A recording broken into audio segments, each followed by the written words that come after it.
me ask you a question. I know I'm going to get really roasted for this, but some people, some people I talk to around the state are saying, "Well, where are the jobs? Where are the jobs?"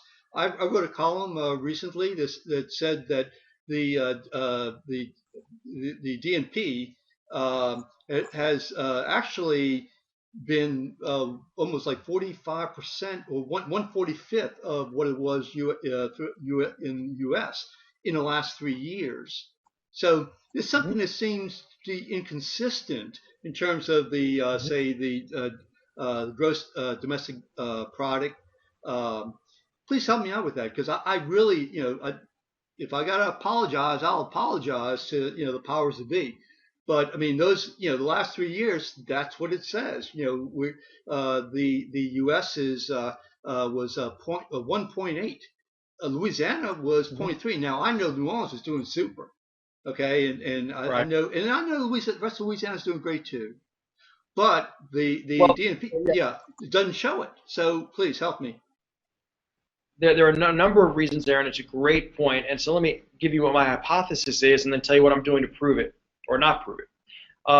What it really is that when we make an announcement like the one yesterday, where we announced 450 direct jobs and 2,700 total jobs, there's a little bit of a smoke and mirrors there, because what that means is that the organization, the company, has agreed that they're going to create that many jobs typically over the next 10 years.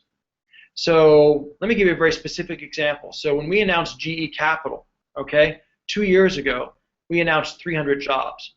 But the fact is those 300 jobs were agreed to over 10 years.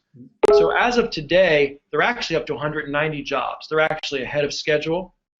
However, we're not going to see the full impact for some number of years. So Sure. the announcements that we're making today, we're not going to see the full tax benefit as a state for up to 10 or more years. So there's a timing issue.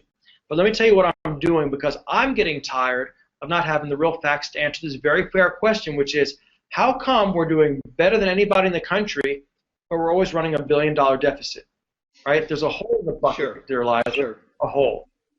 And so what we're doing is we're working with Greg Albrecht, who is the lead economist for the legislature. We're working with Jim Richardson, who's on the Revenue Estimating Committee, and we're going to be doing a P&L for the state going back to 1990 and then projecting forward for 10 years. So we're going to be able to see, just like for any business, what are the sources of funds, what are the uses of funds, and then we're going to be able to clearly see what actually is happening.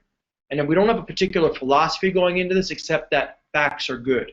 So by the time we're done with this, we're going to have a fact base. So when we begin discussing this, the next legislative session and the next governor will actually be able to analyze this just like you or me would analyze our own business. Sure. Sure. No, listen, I think that's a great answer, and that's quite frankly the answer I've been giving people too, and that is the jobs are building, they're coming, Yeah. and there's a big difference. I mean, a major difference in the last 10 years in terms of the announcements, the amount of the announcements, etc. So there's no question. I mean, that's not smoke and mirrors. So I really do appreciate your explaining that. Yeah.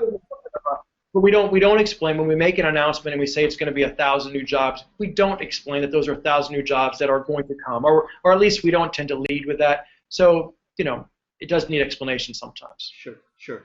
Well, listen, I know that you got to go, and thanks a lot. I really do appreciate it. And you're still number one in my books in terms of being a real salesperson for this area. Honestly, Well, truly. I'd like to think that not only are we selling, but we're not selling snake oil. I mean, I'm long Oh, I know that. Louisiana. I think that we would never want to confuse the progress we've made with long-term success. We have a long way to go. We still have some very real issues, but I wouldn't want to be living or working anywhere in America besides Louisiana and Greater New Orleans right now. I think we're going to look back on these days, Steve, and say the days coming out of Katrina and the years coming out of Katrina have been some of the most fun and productive that anybody can be blessed to be part of. So thanks for all that you do as well. Thank you, thank you.